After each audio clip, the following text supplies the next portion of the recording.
Hi, everyone. This week, we are continuing our look at the history of media as words and pictures, looking at the news and newspapers and the rise and fall of print journalism. In this chapter, we'll learn about the history of the newspaper and its expansion to wider readership with the penny press, revisit the important influence of yellow journalism we started to discuss last week, look at modes and roles of journalism in democracy, and consider the structures of newspapers and newsrooms and who has and has not been represented in those spaces and those effects. Examine the effects of the digital age on contemporary news, and finally consider the importance of the news to the lives of citizens and the way alternative voices are being heard in the modern age of the news. So why do we care about the news and in media studies? Many media studies scholars study the news, and the news plays a large part in media history. Today, it's something that we take for granted because we can access the news in so many different ways. So we might not consider what an important role it has played and continues to play in society. The news, of course, predates the printing of the newspaper and was often shared between people to discuss what was happening locally and in other places that they had heard from people who or had traveled from. So the news has satisfied our need for many years to know things that we cannot experience personally. And it provides more information about things happening in the world. And newspapers today continue to document our daily lives and bear witness to both ordinary and extraordinary events. In this lecture, we're going to focus on mass media era of the news in the United States, which traces back to about the late 17th century, but really explodes in 18th century. The first known newspaper in the United States was called Public Occurrences, and it covered both foreign and domestic news, and it had only had one issue in 1690. Another important paper was the Pennsylvania Gazette, which was run by Benjamin Franklin. And if you remember back to last week, Benjamin Franklin also dabbled in magazines. And I think it's important for us to remember that magazines and newspapers crossed over in a lot of ways in the early days of the newspaper. They differentiated as they went along. The paper was supported by subsidies from advertisers, but mostly from political parties, like the sponsorships that we know of today. The New York Weekly Journal, a prominent paper from a couple of years later, became the center of a scandal because its owner was sued for defaming the then governor of New York. In this case, the judge ruled that it was okay for newspapers to critique public figures so long as they could show that the stories were true or based in evidence. And this decision went on to really provide the foundation for the First Amendment protection that journalists continue to have in the United States this day, and that we're still fighting to maintain. In the early days, there were really two forms of newspapers: political news that aligned with particular political groups, and so were sponsored by those parties and their interests, and commercial papers that were geared towards businesses. Early news readership was primarily thought on both sides of this to be primarily made up of wealthy white men, and so the news was really geared towards that imagined audience, whether it was the commercial paper or the political news. So the beginning of the mass media era of newspapers is really the emergence of the penny papers, and they were made possible by the kinds of technologies in printing that we learned about last week. They could easily be sold on the street. They could easily be carried because, unlike the broadsheet papers of both the commerce papers and the political ones that we just talked about, which were printed on large sheets of paper and really required to be folded out on a desk and often read with a magnifying glass, the print was so small in them. Penny papers were, in comparison, about this large, folded, easy to stick in your back pocket and read on the train. And they weren't only innovative in the fact that they were easier to carry, they were and easy to buy on the street. They were also much cheaper, right? So the reason they were called penny papers was because many of the early initiators of the penny papers were trying to keep the cost at a penny, so they would be easy for people to purchase and to justify paying for. Especially for working people who might not have had very much money, it was important that they not feel that they were spending a lot of money in order to purchase that paper. They also really covered very different kinds of content. Broadsheet papers, commercial and political, often were written by the editors or included information from other places, but were largely really the sort of viewpoint of the editor of that paper, whereas the penny presses started to bring in other people to tell stories, whether that were news stories or, interestingly, they were also often mixed in with other kinds of information. And they used different advertisers. So whereas broadsheet papers had previously only really been supported by the companies that funded the papers and that benefited from them. So if you're talking about a commerce paper, certain businesses, or a political paper, political parties would have funded them. Penny press papers were open to funding from all different advertisers, and that advertising was often mixed in with the stories, in much the same way we saw in magazines in the pack last week. There's a link in our sort of optional readings and listening section to a great book on the history of the penny press, and that covers a really fun early fake news confusion that happened with what was meant to be a fictional story being published in the Sun penny paper that was thought to be news, that was thought to be his scientific evidence, a scientific finding, and was blown up and passed around many different papers in this way. It's called The Sun and the Moon. There's a great short article about it in our optional reading. The Associated Press, the New York Sun, and the New York Morning Herald were all penny press papers in the era that still exist today in some form or another. Each was innovative in their own way. The Associated Press, for instance, was the first major news wire service which focused on brief news updates rather than whole, huge news stories. The New York Sun pioneered human interest stories as part of the news. And so this is how we ended up with the Great Moon Hoax, which claimed to have found bat people living on the moon. And the New York Morning Herald was one of the first notably to gear their content to middle class and working class readers specifically of their time. As we talked about a little bit last week, yellow journalism was an important development of the history of news media.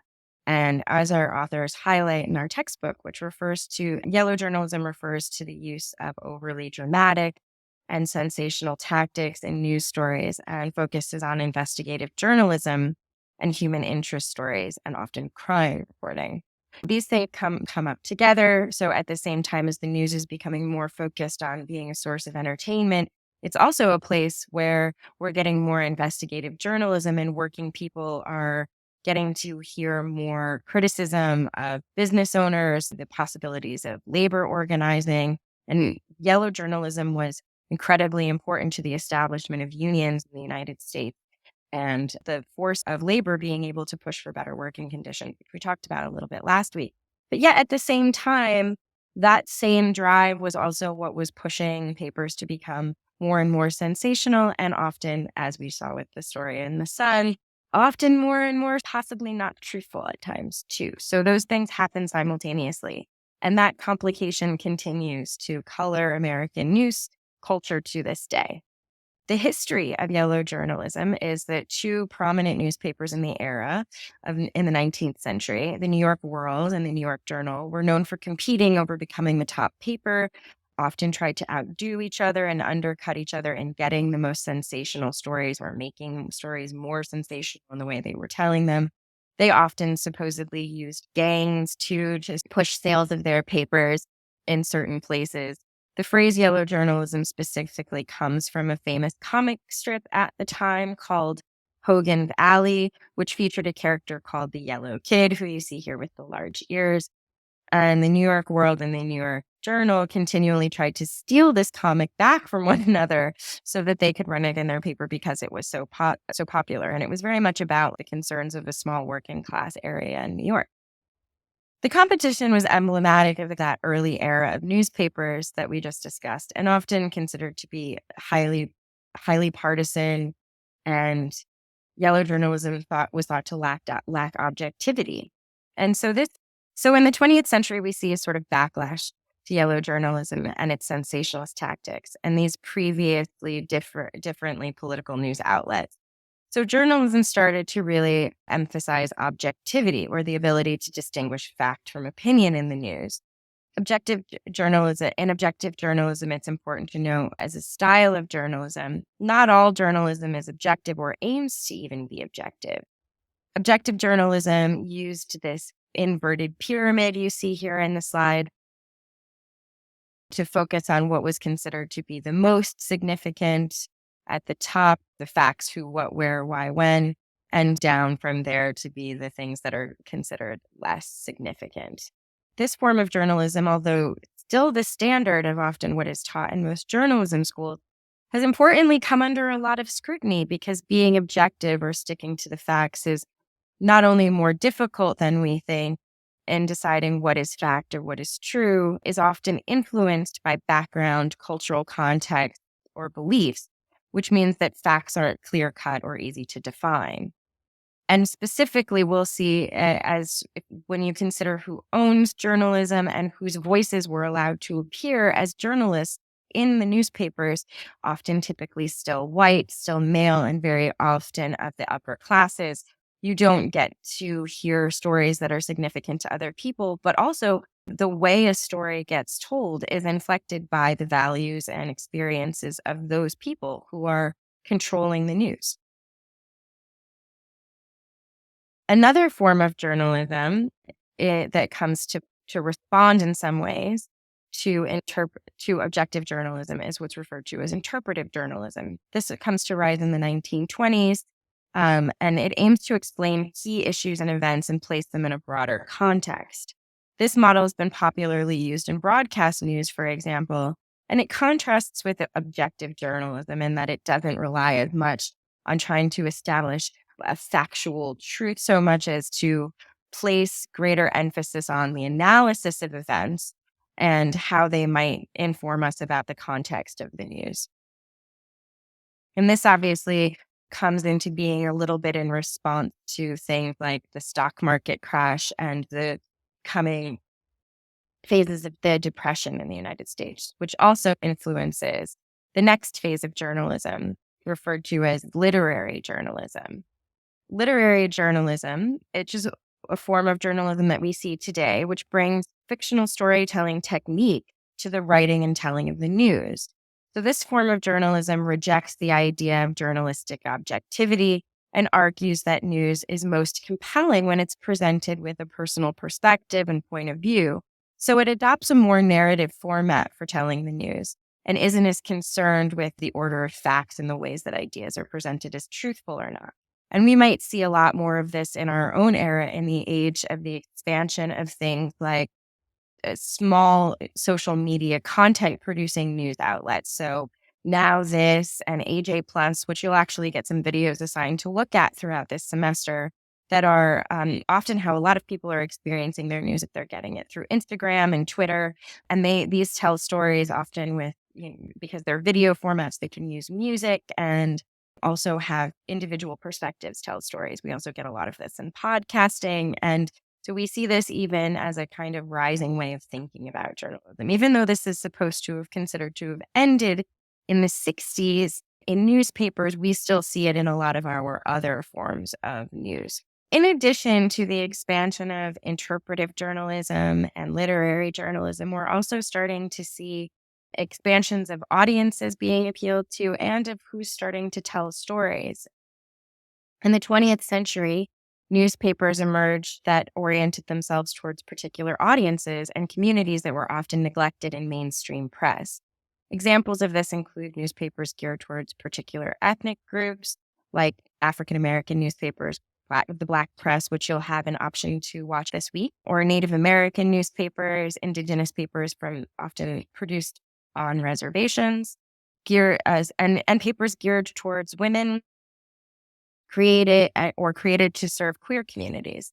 The underground presses, as it's commonly known, worked to question the mainstream political parties and values, and often questioned the privileging of different audiences and tried instead to highlight audiences that fell outside of the popular press, to document social tensions between mainstream or dominant voices and those who remained marginalized by society. Another important distinction the authors emphasize in our chapter is the difference in roles that newspapers played in the 20th century. So there are kind of two broad categories of roles that newspapers have played. The first is consensus-oriented, which tried to focus on issues seen as relevant to a large number of people within a certain locality. So these are newspapers aimed at getting the universally accepted topics of interest in a community covered. Conflict-oriented journalism, on the other hand, emphasized things that might deviate from norms or people's local experiences through conflicts that arise between topics and people's own ideals and understandings and beliefs. so often more sensational in some of the ways that we saw important to yellow journalism, but writ large on about big social issues very often, and trying to draw distinctions between communities in ways that were often quite problematic. There are also some important regulatory factors that influenced the news in the 20th century and now the 21st. Concerns about the decline of newspapers and dissenting viewpoints gave rise to the Newspaper Preservation Act in 1970, which allowed for the creation of what are called joint operating agreements, or JOAs, between different newspapers. JOAs allowed newspapers that had failing business models to join their business and production together with other newspapers. So it's a kind of conglomeration, while still maintaining their own news operations. By 2016, only 5 JOAs currently remained in place, and the purpose of these was to allow papers that may not have been able to afford to financially support themselves to continue to exist and provide alternative news points. So often these are not our large-scale funded papers. The concern with that is if newspapers couldn't afford the cost of production, that those ideas would disappear from the news landscape, and people would only be exposed to wouldn't be exposed to as many different or dissenting views, and would only be exposed to those ideas and views that came from really successful papers who had a lot of financial backing. So in order to allow for more diverse types of news to exist, this agreement model of the JOA came about. There are other important features of the news that change in the 20th century, especially around the operations of the news. And the first of these is around the concept of the news hole, which is the space for non-monetized content available for actual news in a paper. So you might not realize it, but about 30 to 50% of a newspaper, only about 30 to 50% of a newspaper is actually news, is in the news hole. The rest of it is advertising, as we learned with penny papers, and advertising has been critical to the operations of newspapers, with some very serious effects on the kinds of stories that can be told. Another thing that starts to shift is the way that staff are organized. As we saw very early on, broadsheets were primarily written by editors. These things really shift drastically in the 20th century. Publishers and owners of newspapers become far less involved in the regular reporting. Editors and assistant editors come about to be intermediary managers between the interests of the editors and owners, and a growing pool of what are thought of as staff reporters. So people who actually go out and do the story, get the information and write the stories that appear in the newspapers and news sites. And as we mentioned earlier, wire services were pioneered in the 19th century, like the Associated Press. And these increasingly, these wire services have come to supplant local news coverage. Many local newspapers use something called feature syndication or e-ticket, where work like political writing, cartoons, self-help columns are all sourced from a main source and can be picked up by local papers and reproduced. So typically syndicates will be in larger, more metropolitan or urban areas and have bigger budgets and can afford to have more news content. And then local papers subscribe to these syndicates in order to be able to adapt and adopt the content and use it in their own smaller local papers, thereby often replacing local reporters who have interests in covering the local news. This allows local papers to carry news stories that they might not be able to afford otherwise, but it also means that the story that gets written and able to be present in the local news context comes from a very large space with a different set of interests. In the 20th century, newspaper ownership also changes somewhat. Newspaper changes that had been popular around the 1920s but started to decline was then accelerated because of the digital turn in news in the late 1900s and early 2000s, so people were reading news on other sort of platforms and getting their news through other venues. So newspapers struggled to gain the ad revenue. We saw this in magazines as well last week that had previously worked to support them. And many papers from chains begin to be sold off. So these papers are consolidating. So certain smaller branches are disappearing and just becoming localized versions of bigger newspapers. And this causes a huge elimination of local journalist jobs. And like we said, this ties in also with the syndication that we just mentioned in the previous. Readership decline actually predates the digital era as a problem of news in the 20th century overall. And a lot of that decline in readership is attributed to the introduction of other technologies like radio and television, which also carry the news. So people start getting their news from these different media sources other than newspapers. And some newspapers struggle to maintain high readership numbers. Globally, though, an interesting trend has always been that newspaper readership has actually increased, even while it's decreased in the United States. Another interesting trend is that even while readership decreased, advertising revenue continued to increase, which is what theoretically allows most newspapers to stay afloat. So one asks, where is all of that advertising profit going if it isn't actually putting out more papers? So even though they had less subscribers, they were still able to make quite a lot of money. This kind of started to decline in the digital era in favor of digital advertising methods. And so we start to see a different shift and decline as well. The news has also undergone some important transformations in the digital age. So even though declines in readership and other issues even predate the digital age, instead of these things are accelerated through the digital. Instead of relying on a physical paper in the morning, people are used to getting their news constantly throughout the day, often through alerts, which mean on our phones, which means the news is now always on, and producing content works to speed up the news cycle as it's no longer on a set of kind of a daily schedule or even twice daily, as was often the case through a lot of the 20th century.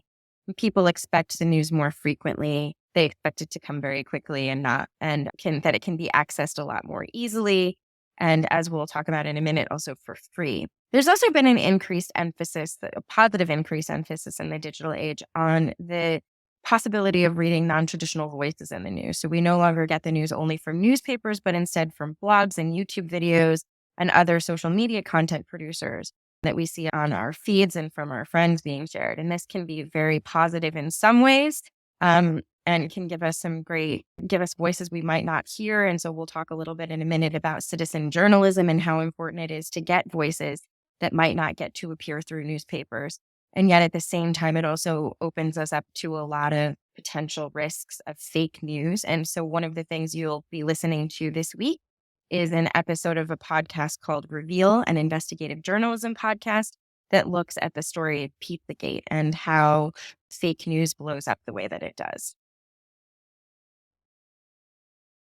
And a lot of that happens, of course, because of a certain mistrust in the large-scale paper. So the previous model of the news being centralized in newspapers and one type of media doesn't really exist in the digital age in the same way. Newspapers face many dilemmas in the digital era, but there are also a lot of advantages, or at least potential advantages for digital news. There's unlimited space. There's the opportunity for immediate updates and availability to link to other stories and content and even resources in the case of there being issues of health or critical importance, as we've seen during COVID. And yet at the same time, a lot of what we see too is the problematics that we talked about with Dr. Kat and her podcast about digital affordances and access. So if we lose newspapers, and as we'll talk about when we get to television, we're also losing the importance of local broadcast news, resources that were importantly accessed and people were informed about are now primarily available through digital content, which, as we saw in Vicky's podcast, is not equally available to everyone. And modern newsrooms are also trying new methods to constantly keep up with the expansion of the digital era. And one of these has been the expansion of the use of what we call data news and analytics that help make them better at making decisions about content and topics that resonate with people. So this is essentially using algorithmic structures, but it's also about how we're presenting information. So if we think about interpretive journalism or literary journalism, it's often said that we're now in the age of data journalism, in which we're often presented with tables and charts and lots of information. And we saw a lot of this, of course, during COVID, which has had a huge impact on the expansion of data journalism. But it also means, and you'll see this in So, a lot of the challenges facing newspapers or news sites today and their attempts to address them and the potential dangers of those structural shifts is very well addressed by our video this week from John Oliver, which is a required watch. And I hope you've seen it before you came here. But if not, please do go take a look at it. It really does a lot to explain some of the issues that are facing contemporary journalism today, and that what we can do to help change that. Part of the appeal to algorithms, part of the expansion of things like data journalism also sees the expansion of things like clickbait, and this sort of way that stories designed to draw our attention through hyperlinks or quizzes or anything like that's often being used actually as forms of market research are often mixed in with our news sites. And so we're always in a place where online news is often dubious and there are so many directions that one can go that are really questionable about what's true and what isn't. Um, Another interesting development in our current news landscape, though, is that small community papers are actually performing better than our large news outlets. The authors in our textbook argue that this is because these outlets are locally more trusted than our large news outlets, in part because of all of the things we're talking about online news sources, large online news sources in particular, being connected to advertising, to algorithmic analysis and market research, and the desire to keep our attention. So small local papers, often tied to universities and other small communities, have much more loyal readership, and they aren't tied to the same revenue structures that these large news outlets are, that we're often quite distrusting of, legitimately, which sometimes also allows these small papers more flexibility in the types of stories that they can cover and allows them to tackle more controversial issues, especially local controversial issues, things like ordinances and small local laws that have great impacts on people's lives. There are all also many more models for journalism that we're seeing called for today, including the push for public and national news funding and nonprofit papers, as well, and those tied to universities. And these models are trying to provide new business structures and formats that allow the news to thrive, as their ability to make money in previous and traditional ways is actually being diminished. So some of the important alternative voices in in journalism landscape today also are those that are provided to us through citizen journalism, or what's often sometimes called citizen media or community journalism. These are often activist or amateur journalists that use digital media technologies like phone videos, for instance, to disseminate news and information that's often ignored by the mainstream press. Citizen journalism has seen a lot of success in the digital age.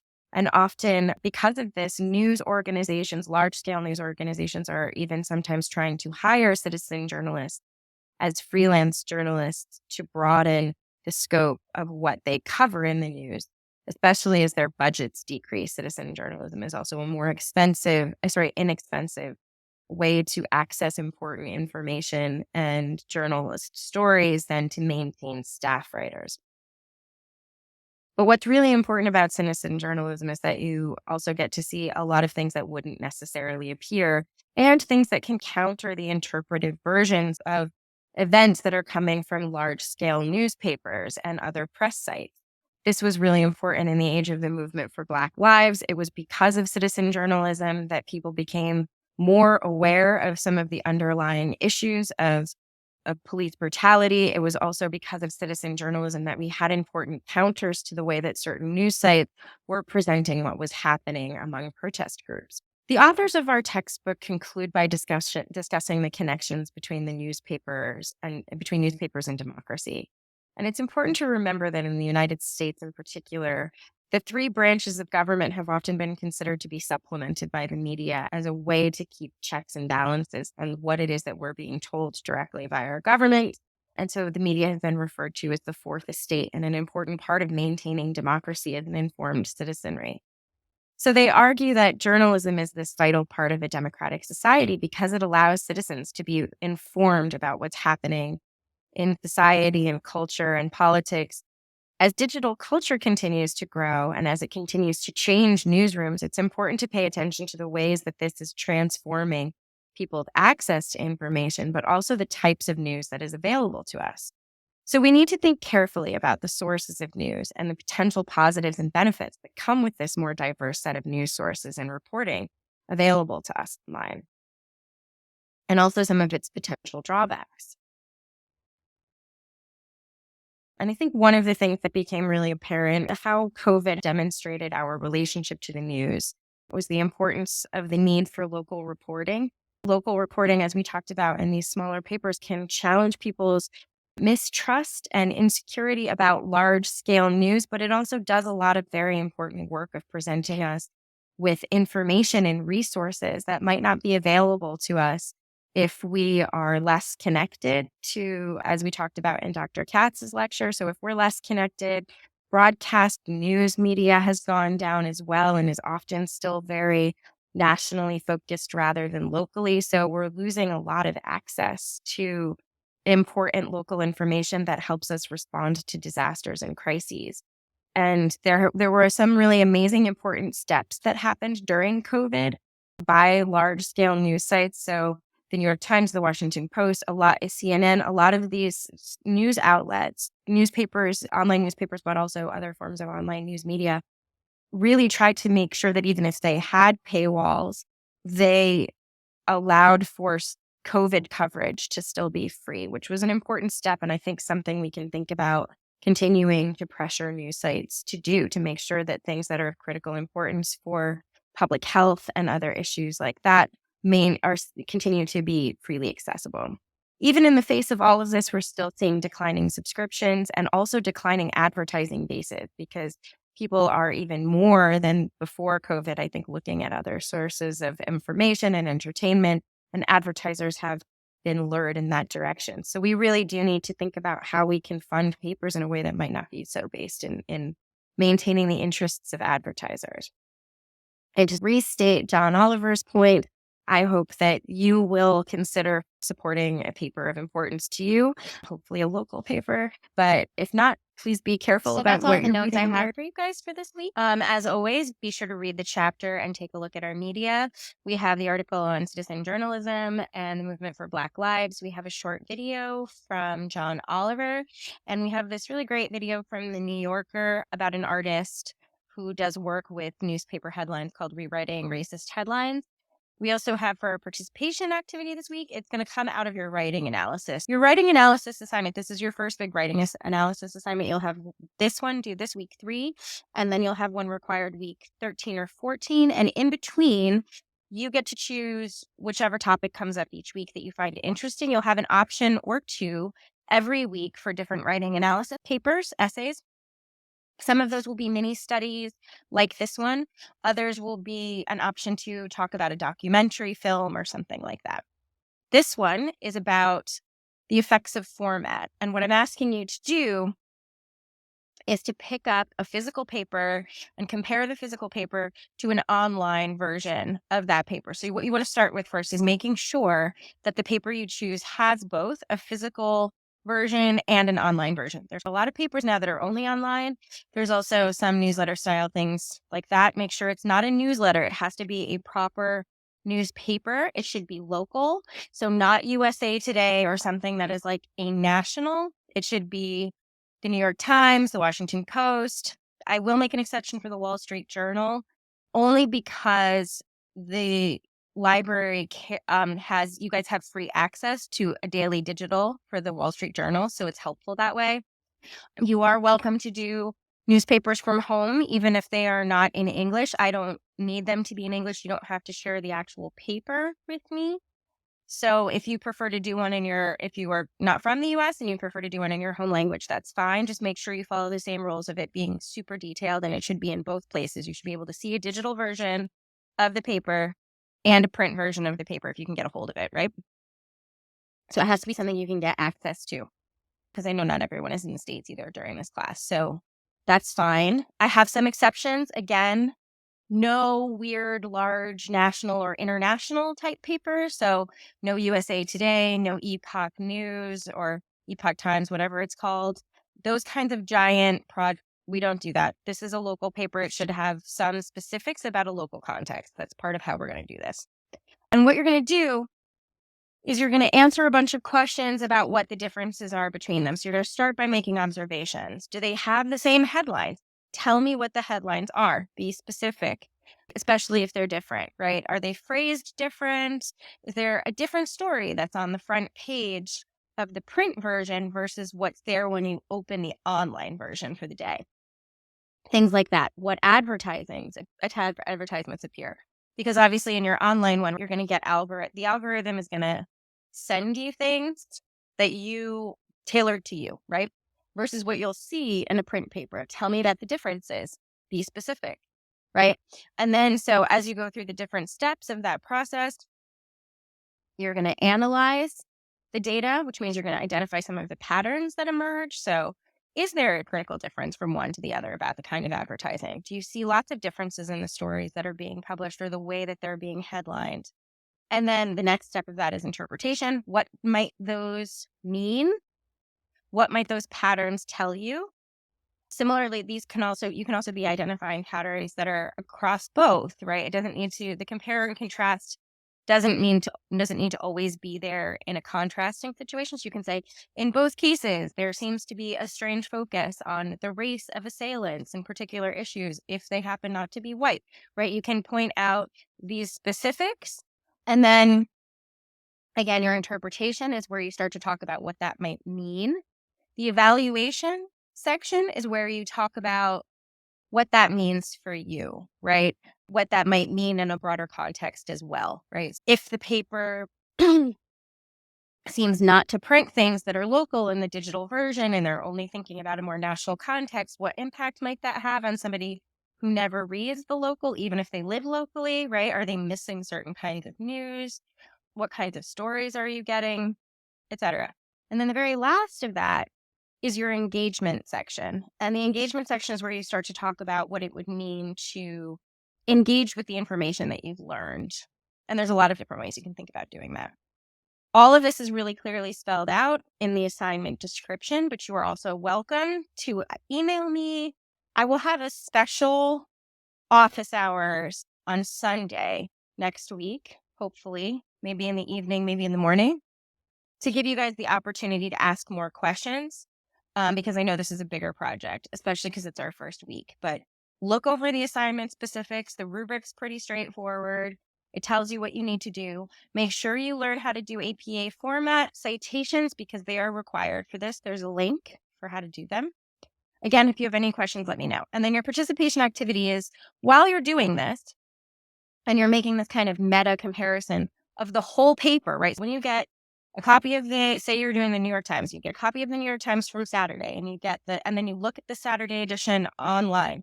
You're doing a meta comparison across the whole paper for that day.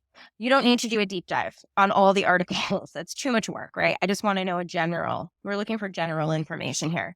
How the information is broken up, how you navigate from one kind of topic to another. So then when you do your participation activity, that is where you're actually going to choose one specific article and analyze how it's telling the story that it's telling based on some of the stuff we learned in this lecture on different styles of writing, or on maybe something you learned from the article on citizen journalism. Does it use any of the tactics or processes that come from citizen journalism?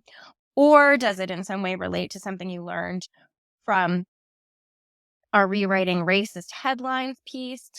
It should connect to at least one of those.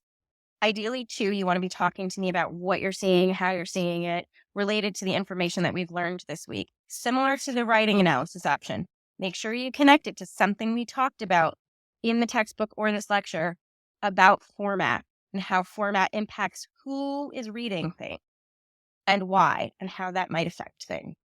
Think about, for instance, what penny presses did, right? How they changed people's perspectives. So just think about this stuff as you're moving forward. Email me with any questions. Don't stress too much. You always have the option at the end of the semester to rewrite your lowest writing analysis grade, right? So if you feel stressed, I will give you lots of feedback. A lot of people end up rewriting this first one. It's a good way to learn the process. So don't stress about it too much, okay? All right. Good week. Take care. Okay. Bye, guys.